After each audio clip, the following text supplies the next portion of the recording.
Alhamdulillah hamdan katsiran thayyiban barakan fih kama yuhibbu rabbuna wa yardah. Wa asyhadu an la ilaha illallah wahdahu la syarikalah wa asyhadu anna Muhammadan 'abduhu wa rasuluh. Ya ayyuhalladzina amanu taqullaha haqqa tuqatih wa la tamutunna illa wa antum muslimun. Amma ba'd. Allahumma 'allimna ma yanfa'una wanfa'na ma 'allamtana rabbi zidni 'ilma. Ma'asyiral muslimin rahimani wa rahimakumullah, pada kesempatan kali ini insyaallah kita akan meneruskan pembahasan dari kitab Syarah Thalathatul Ushul ya, yang kita sudah pelajari 4 kewajiban yang harus diperhatikan oleh tiap-tiap muslim. Kemudian beliau rahimahullah ta'ala menyebutkan setelahnya, qala Syafi'i rahimahullah ta'ala, law ma anzalallahu hujjatan ala khalqihi illa hadhihi surah lakafathum. Imam Syafi'i rahimahullah ta'ala mengatakan, law ma anzalallahu, seandainya Allah tidak menurunkan hujjatan, suatu hujjah, ala khalqihi, terhadap ciptaannya, makhluknya, illa hadhi surah, kecuali surat ini, yaitu surat Al-Asr, lakafathum, maka satu hujjah dari surat Al-Asr ini cukup bagi mereka, yaitu makhluknya Allah Subhanahu wa ta'ala, untuk beriman, beramal soleh, untuk saling menasihati dalam kebenaran dan saling menasihati dalam kesabaran. Wa qala al-Bukhari rahimahullahu, dan Al-Imam Bukhari rahimahullah mengatakan, babun al-ilmu qabla al-qawli wal amali. Ya, beliau memiliki satu bab, dikatakan bab al-ilmu, ilmu qabla al-qawli, harus ada sebelum perkataan, wal amali, dan perbuatan ya. Wa dalilu qawlu ta'ala, dalilnya firman Allah Subhanahu wa ta'ala, fa'lam annahu la ilaha illallah wastaghfir li dzanbik. Maka ketahuilah, fa'lam, ketahuilah, ilmuilah, sesungguhnya dia tidak ada sembahan yang berhak disembah kecuali Allah, wastaghfir li dzanbik, dan mohonlah ampun atas dosa-dosamu. Fabada bil ilmi qabla al qawli wal amal.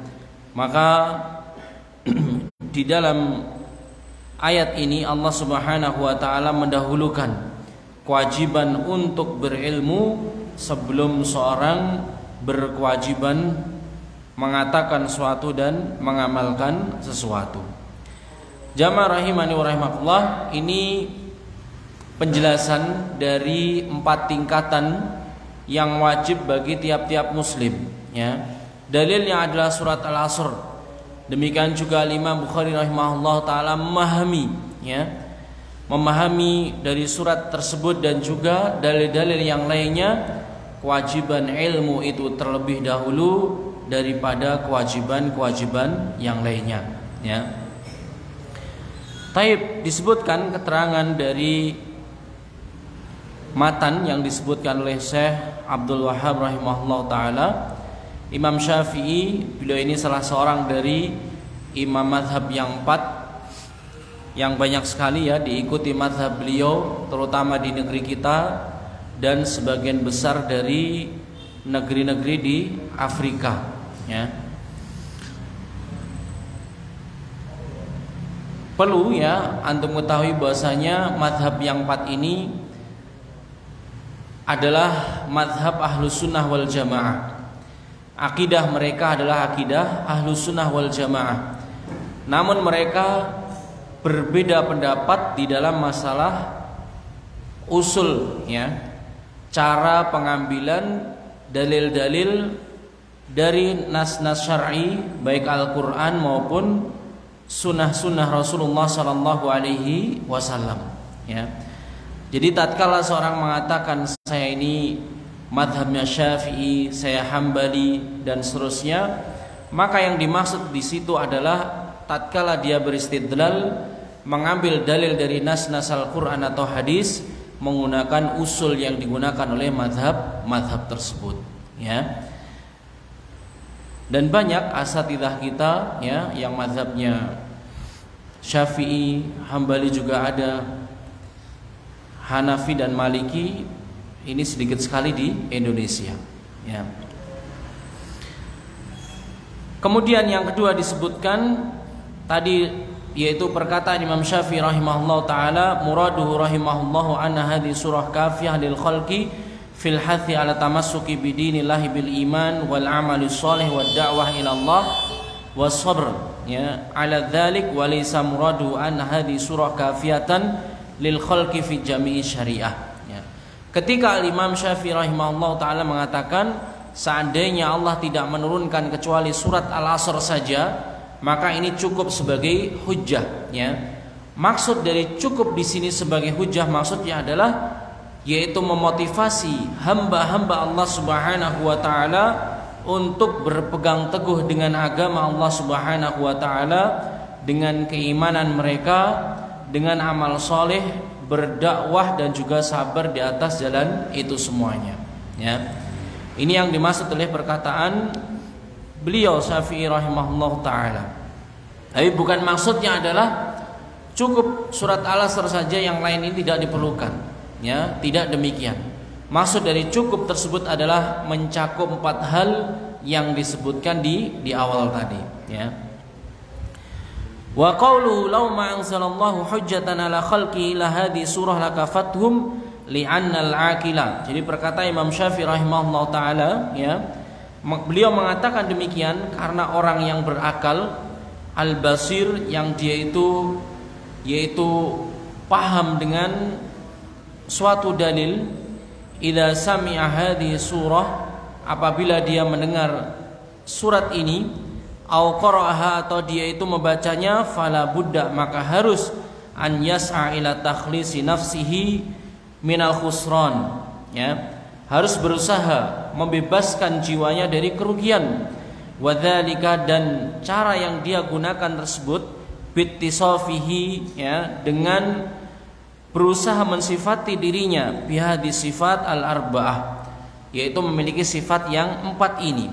Al-iman, ya, pertama keimanan, wal amali shalih, dan amal shalih, wat tawasi bil haqqi wat tawasi bis sabr, dan saling mewasiatkan dalam kebenaran dan saling mewasiatkan dalam kesabaran. Taib, maksud beliau Syekh Utsaimin rahimahullah taala, ya. Jadi tatkala Imam Syafi'i rahimahullah taala menyebutkan seandainya Allah itu hanya menurunkan hujjah untuk 4 hal ini dengan surat Al-Asr, maka ini sudah cukup, ya. Karena orang yang berakal, orang yang dia itu memahami dalil, ketika mendengar surat ini atau membaca ayat ini, pasti dia itu langsung berusaha untuk membebaskan dirinya dari kerugian. Wal asri innal insana lafi khusr, ya. Orang yang berakal pasti dia itu akan waspada, ya, membebaskan dirinya dari kerugian ini. Maka petunjuknya di dalam surat Al-Asr ini dengan mensifati dirinya, ya, 4 hal yang disebutkan di dalam ayat tersebut, ya. Dia meraih keimanan, dia berusaha beramal soleh, dia mewasiatkan kebenaran dan juga mewasiatkan kesabaran. Dan ini sudah kita bahas panjang lebar pada keterangan sebelumnya. Kemudian dinukilkan juga perkataan Al-Imam Bukhari rahimahullah ta'ala, ya. Imam Bukhari ini salah satu dari imam yang dia itu meriwayatkan hadis-hadis Nabi sallallahu alaihi wasallam. Dan disebutkan kitab yang paling sahih, ya, yang derajatnya ini di bawah Al-Qur'an adalah Sahih Al-Bukhari ini, ya. Sahih Bukhari ini, dan ditemukan oleh salah seorang, ya, peneliti hadis, salah satunya yaitu Syekh Albani rahimahullah taala. Ada beberapa hadis yang dimasukkan oleh Imam Bukhari rahimahullah taala, ternyata itu bukan hadis yang derajatnya itu sahih, ya. Sehingga para ulama menyebutkan, ya, Ini menunjukkan bahwa Imam Bukhari juga manusia, ya. Dan juga ulama yang lain menyebutkan Allah itu tidak ridho seandainya ada kitab yang menyamai Al-Quran. Makanya sebagian dari para ulama hadis menemukan beberapa hadis di dalam Sahih Bukhari itu hadis yang derajatnya itu tidak sahih, ya. Taib jamaah rahimani wa rahimakumullah, ya. Ada cerita dari salah seorang teman ustadz, ya, ketika ada daurah di Bogor waktu itu. Ketika pemateri, yaitu salah seorang syekh dari Timur Tengah, bertanya di hadapan para asatidzah, siapakah di antara antum yang pernah menghatamkan Sahih Bukhari dan syarahnya? Ini ada ratusan asatidzah. Yang mengangkat tangan berapa kira-kira dari ratusan? Misalkan 300, berapa? 150. Ternyata yang angkat tangan itu 2. Kira-kira siapa itu? Ustadz Abdul Hakim dan Ustadz Yazid hafizahumullah. Beliau menamatkan Sahih Bukhari dan juga syarahnya. Antum pernah pegang nggak kitab Sahih Bukhari? Jangan-jangan belum, ya. Baik. Saya pernah menemukan ini terjemahannya, ya, kalau antum nggak bisa ini. Terjemahannya, dan itu sudah talkhis banget, ya. Pertama sanadnya udah dihilangkan, langsung dari sahabat langsung ke Rasulullah. Terus yang kedua, hadis-hadis yang berulang ini juga sudah dihilangkan. Dan kabar yang paling gembira sudah diterjemahkan, ya. Ini bisa antum baca, ya. Taib barakallahu fik, ya. Ini sekilas tentang Imam Bukhari rahimahullah taala, dan beliau ini bukan orang Arab, ya. Bukan orang Arab. Ini motivasi kita dan juga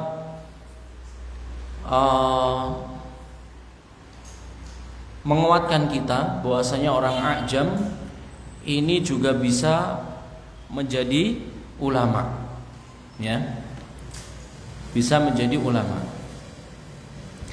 Disebutkan oleh Syekhuna Syekh Abdul Rahman At-Tamimi rahimahullah taala, tapi itu semuanya bisa dicapai kalau kaum muslimin membiasakan bahasa Arab, ya.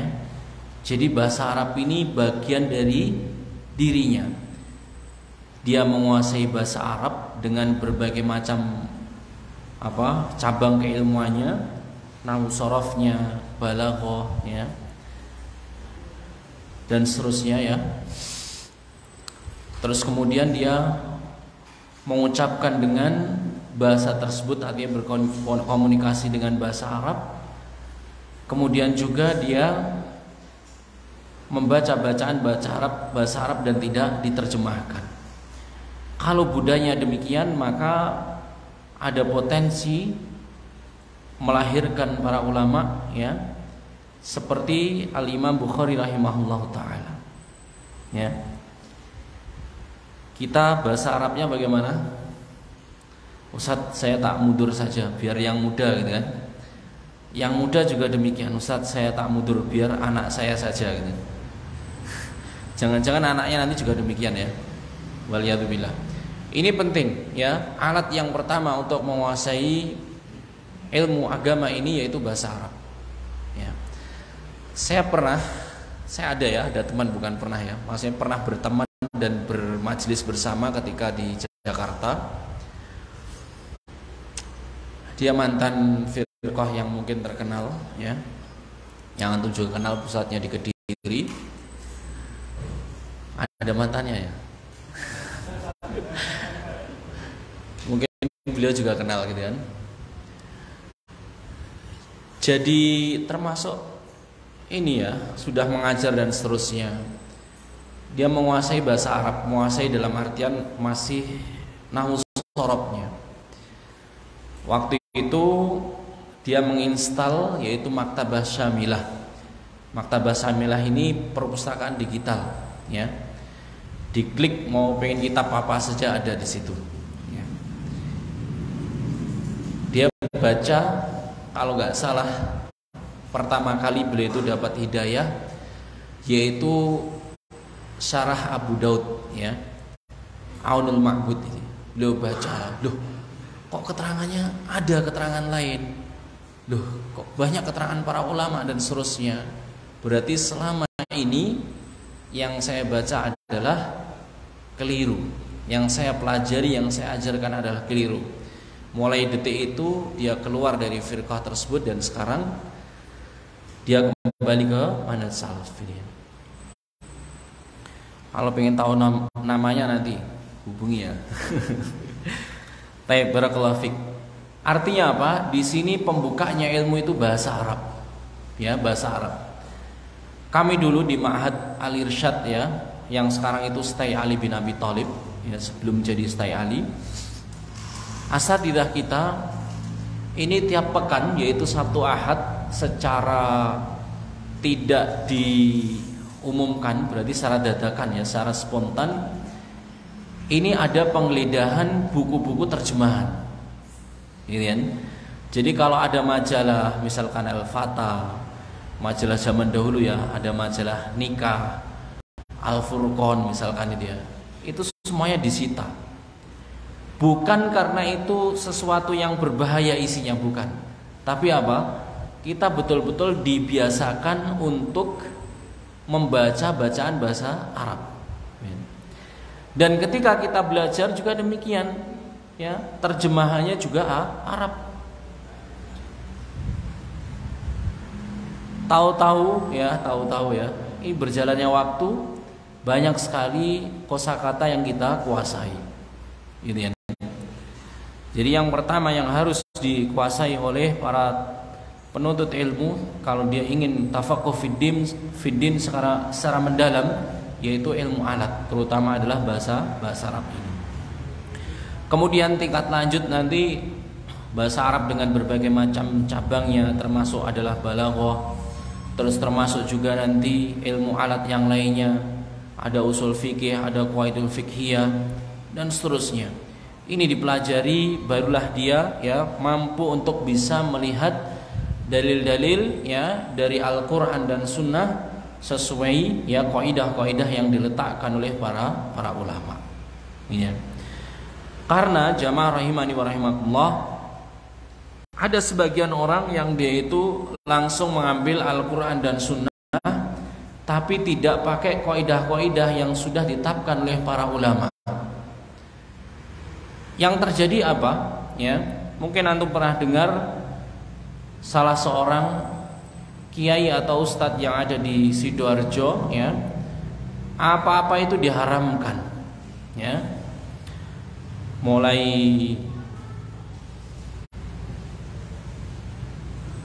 apa ya, ada tape, ada tahu, macam-macam gitu, ya, itu diharamkan semuanya. Karena apa?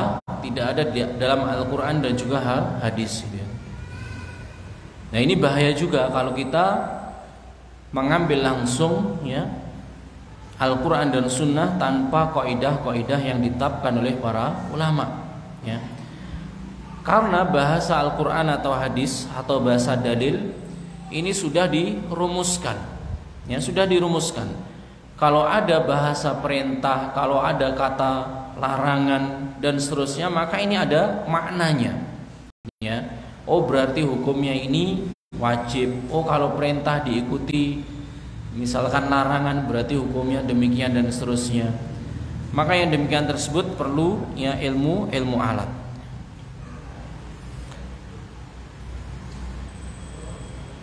Kalau kita yang sudah bahasa Arabnya sulit dan seterusnya, sibuk juga, ya, pengajian juga terkadang kita gak hadir dan seterusnya, maka ini seharusnya lebih lebih apa? Rajin ya untuk menuntut ilmu dan bertanya permasalahan yang dia hadapi kepada orang-orang atau ustadz-ustadz yang memiliki kapasitas di bidangnya ya.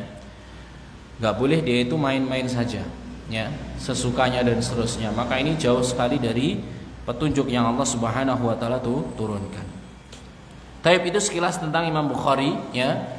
Jadi mungkin nanti anak keturunan kita itu menjadi para ulama yang berkontribusi besar bagi umat ini, seandainya salah satunya mereka itu memang memiliki ilmu alat tersebut ya.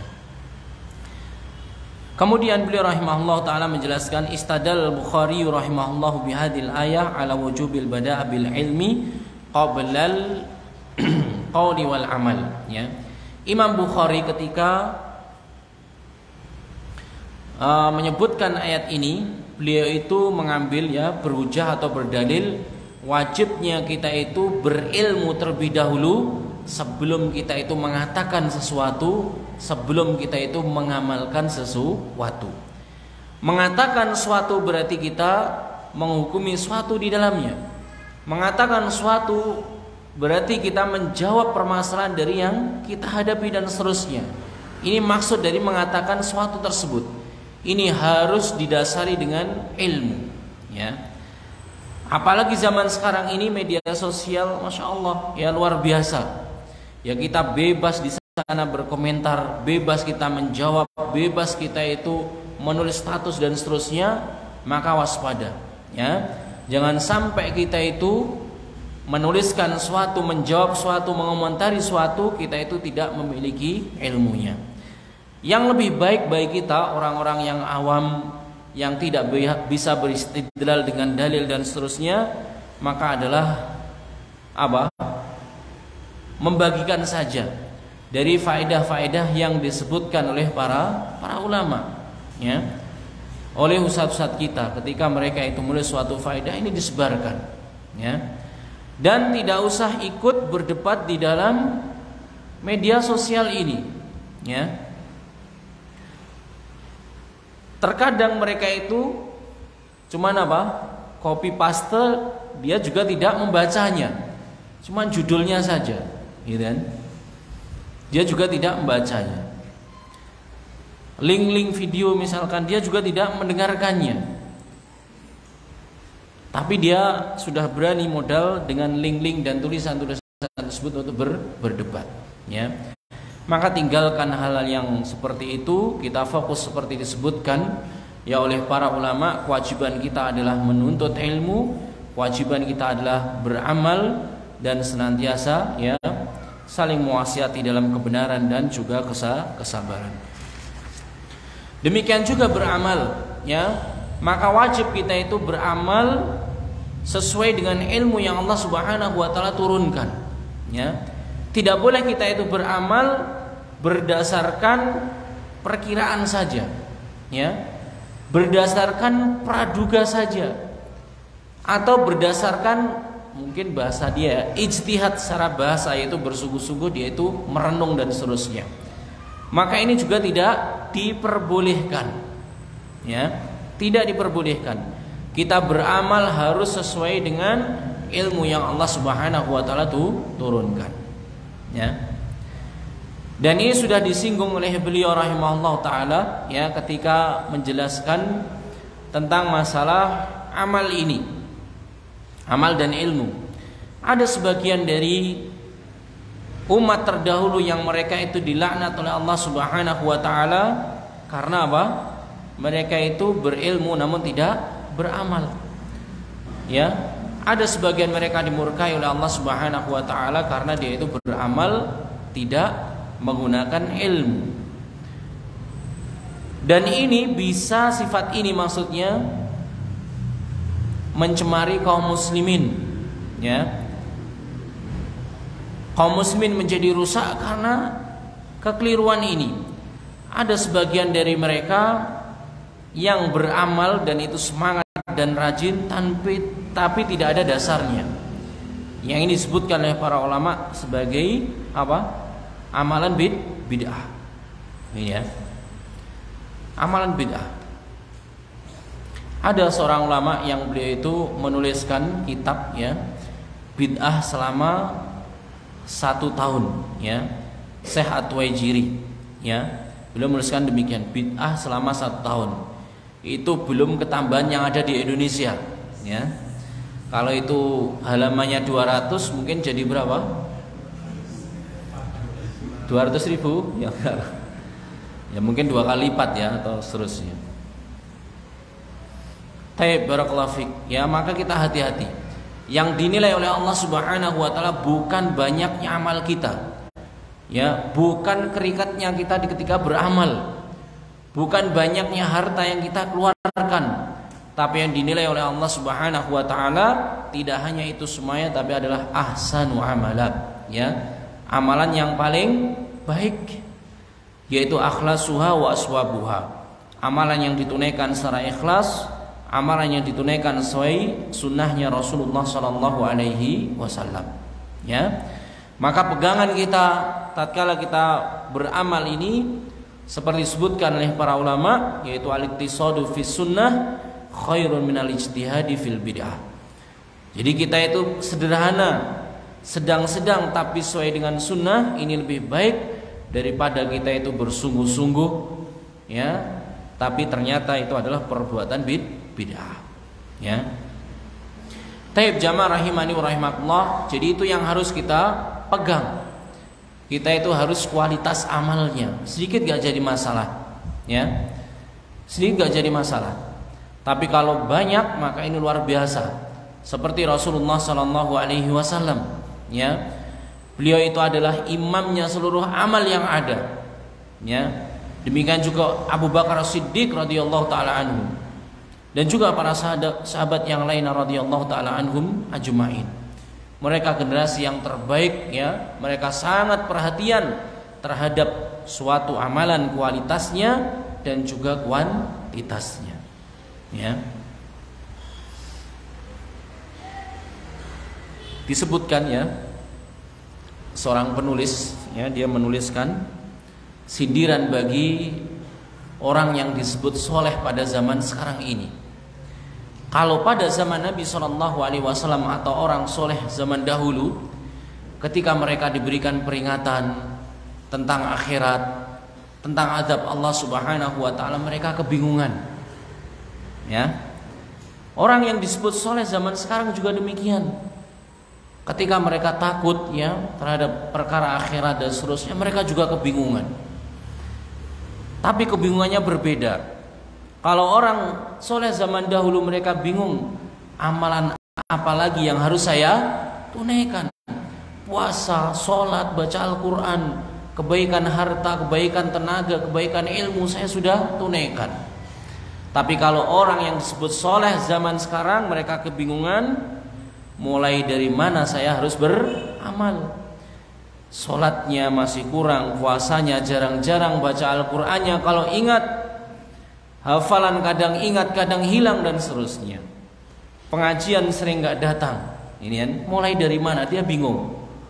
Ini kan, ini kondisi orang yang disebut soleh pada zaman sekarang ini. Taib jamaah rahimani wa rahimakumullah, ya.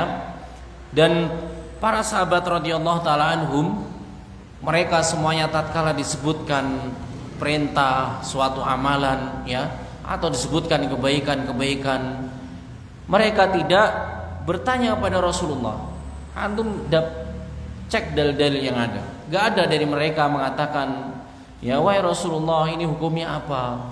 Kalau wajib alhamdulillah, ya saya tunaikan. Kalau sunnah alhamdulillah, saya bisa beristirahat atau saya tinggalkan, ya. Gak ada ceritanya mereka itu dalam hadis bertanya tentang hukum ini, ya. Tapi mereka pasti bertanya. Apa yang mereka tanyakan? Wahai Rasulullah, amalan apa yang paling mulia, yang paling afdol, yang paling utama? Ini kan? Mereka ketika mendatangi Rasulullah bertanya tentang hal tersebut. Maka Rasulullah mengetahui, ya, kalau seorang ini ketika dia itu kurang baik dengan orang tuanya, dikatakan, amal soleh yang terbaik adalah birrul walidain.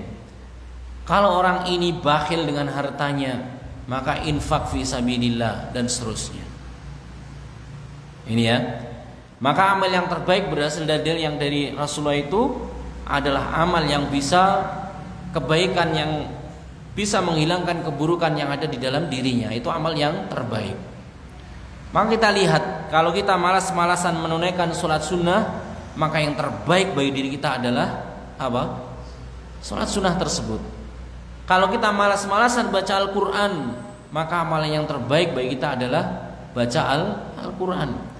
Karena apa? Bisa menghilangkan keburukan dan kita berijtihad ketika mengamalkan amalan tersebut. Ya. Maka orang yang berinfak misalkan 1 juta dengan orang yang berinfak misalkan 10.000, belum tentu yang 1 juta itu lebih baik. Ya. Boleh jadi yang 1 juta ini uangnya miliatan, sehingga 1 juta itu seakan-akan apa? Balikkan tangan ini. Sedangkan yang 10.000 dia sehari mungkin dapatnya 15.000 atau 20.000. Maka 10.000 ini sangat bernilai. Taib, kembali ke sini jamaah rahimani wa rahimakumullah ya. Sekali lagi Ahlussunnah wal Jamaah salafiyun ya, pengikutnya para nabi dan juga para sahabat Rasulullah sallallahu alaihi wasallam, mereka sangat perhatian terhadap kualitas suatu amalan ya. Ini yang difokuskan, bukan banyak-banyakan amalan ya. Zikir yang dia tunaikan sesuai dengan sunnah, bukan banyak-banyakan. Puasa yang dia tunaikan adalah puasa sesuai dengan sunnah, bukan banyak-banyakan dan seterusnya ya. Maka yang demikian tersebut diterima oleh Allah Subhanahu wa taala dan sesuai dengan petunjuknya Nabi sallallahu alaihi wasallam dan itulah yang terbaik ya, itulah yang terbaik. Wa hada dalilun athariyun yadullu ala anna al-insan ya'lam awalan thumma ya'mal thaniyan. Ya, dalam surat Al-Asr tadi ini menunjukkan kewajiban bagi tiap manusia, yang pertama dia itu harus berilmu, kemudian yang kedua dia itu baru beramal. Urutannya demikian ya. Sehingga Syekh bin Baz rahimahullah taala ketika ditanya, ada sebagian dari jamaah yang terkenal yang keliling itu ya, ditanya, yang suka keliling, itu adalah jamaah yang menyimpang ya. Kenapa? Salah satunya adalah ini ya. Mereka yang penting keliling berdakwah padahal mereka itu belum melalui tahapan berilmu terlebih dahulu ya. Meskipun yang disampaikan benar, tapi manhaj mereka di dalam ya, mereka memperjuangkan Islam ini adalah tidak benar ya. Ini Syekh bin Baz rahimahullah taala ketika ditanya tentang jamaah tersebut. Wa hunaka dalilun aqliyun nadhariyun yadullu ala anna al-ilma qabla al-qawli wal amal. Kalau ini dalil syar'inya itu sudah jelas ya. Kita wajib untuk berilmu terlebih dahulu kemudian beramal. Demikian juga dalil akal manusia ya. Anak-anak kenapa mereka itu terjatuh? Karena salah satunya belum memiliki ilmu ya. Kenapa seorang misalkan gagal di dalam misalkan usahanya? Karena apa? Dia juga belum berilmu. Salah satunya. Ini dalil secara akli ya. Mungkin kecelakaan yang terjadi salah satunya ini adalah belum berilmu dan seterusnya. Gitu kan? Maka dikatakan di sini dalil akal pun juga sesuai dengan dalil syar'i. Manusia itu seharusnya berilmu dulu kemudian beramal. Ya. Maka ada kursus-kursus ini dalam rangka untuk apa? Mengajari ilmu ini. Ya. Secara akal seorang tidak mungkin dia itu ngewes, apa ngewes itu? Lancar, fasih berbahasa Inggris sebelum dia itu belajar terlebih dahulu. Ya. Demikian juga para atlet ya. Atlet olahraga, pemain bola, bola voli atau yang lainnya. Atau panan ya, Pak Eko. Ini kalau dia tidak berilmu, maka ketika manahnya ketika olahraga ini juga terjadi kegagalan ya.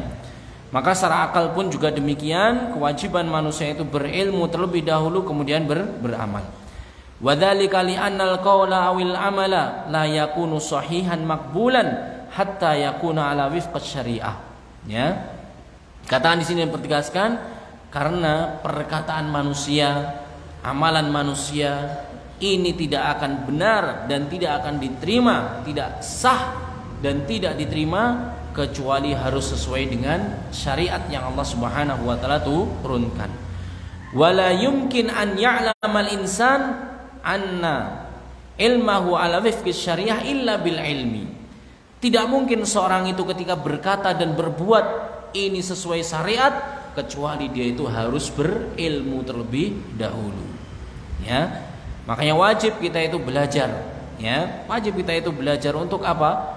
Biar perkataan kita itu sah, biar perkataan kita itu diterima, biar amalan kita itu sah, amalan kita itu diterima. Ini ya. Ini fungsi dari kita itu belajar. Walakin hunaka asya ya ya'lamuhal insan bi fitratihi. Tapi ada sebagian yang Allah Subhanahu wa taala berikan ilmu itu secara fitrah. Ya. Secara fitrah itu artinya tidak belajar langsung, dibekali oleh Allah Subhanahu wa taala dengan fitrahnya, dia itu langsung mengetahui. Ya. Dan ini bagi makhluk Allah Subhanahu wa taala semuanya. Ya. Ada apa? Sapi atau kambing gitu kan, langsung mereka itu ketika dilahirkan langsung apa? Cari susunya apa? Induknya. Kan enggak pernah ya ada kursus dia enggak pernah ya. Cuman biasanya didampingi saja yang punya misalkan ya, ditunjukkan, didekatkan kayak gitu.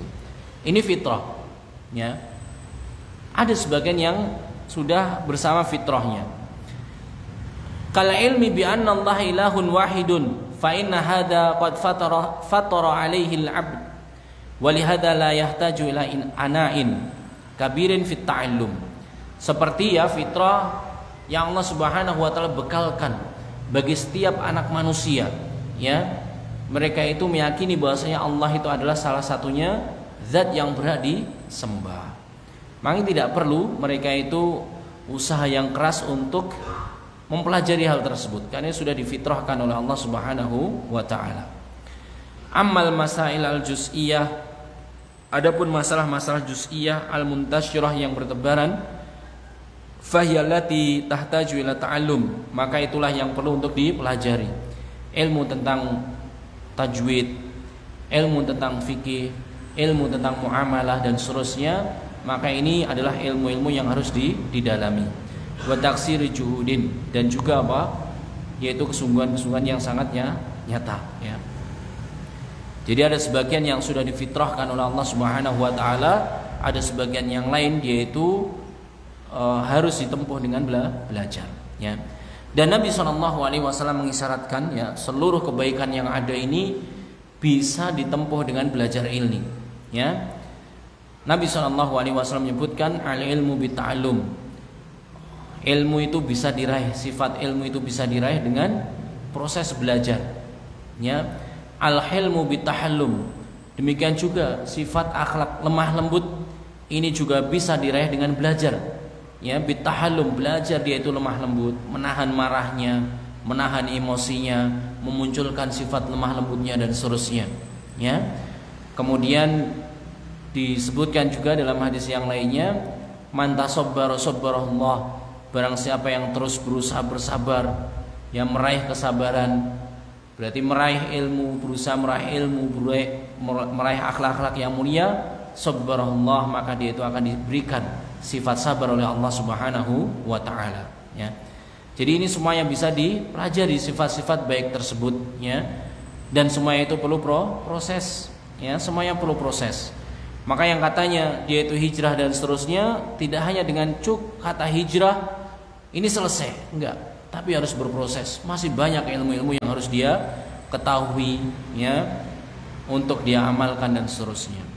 Taib jamaah rahimani wa rahimakumullah, ya, ini penekanan dari dalil-dalil yang disebutkan, ya, pentingnya kita itu untuk berilmu terlebih dahulu agar rentetan kewajiban setelahnya yaitu amalan, berwasiat kebenaran, berwasiat dengan kesabaran ini sah dan diterima oleh Allah Subhanahu wa taala. Dan jalan menuju ilmu tersebut sangatlah mudah, ya, sangatlah mudah. Ya. Apalagi zaman sekarang ini. Mungkin berbeda dengan zamannya Pak Prapto, ya, yang dahulu media sosial dan juga kegiatan dakwah tidak segencar sekarang ini. Ya, antum sekarang pengen tahu apa 5 menit sudah dapat, gitu kan. Kalau dulu imam-imam Bukhari misalkan atau imam hadis yang lainnya harus menghabiskan harta, ya, usia, perjuangan dan sebagainya untuk mendapatkan 1 atau 2 hadis saja. Sekarang antum mendapatkan 10.000 hadis dalam berapa ketikan? 2 ketikan atau 3 ketikan sudah dapat ribuan hadis. Ya. Fasilitasnya sudah sangat luar biasa. Tinggal apa? Memperkuat niat kita dan juga usaha kita. Taib jamaah rahimani wa rahimakumullah, ini yang bisa kita bacakan, ya. Insyaallah akan kita teruskan pada pekan-pekan atau pertemuan selanjutnya. Sebelum saya akhiri, mungkin ada 1 atau 2 pertanyaan, kami persilahkan. Barakallahu fiik.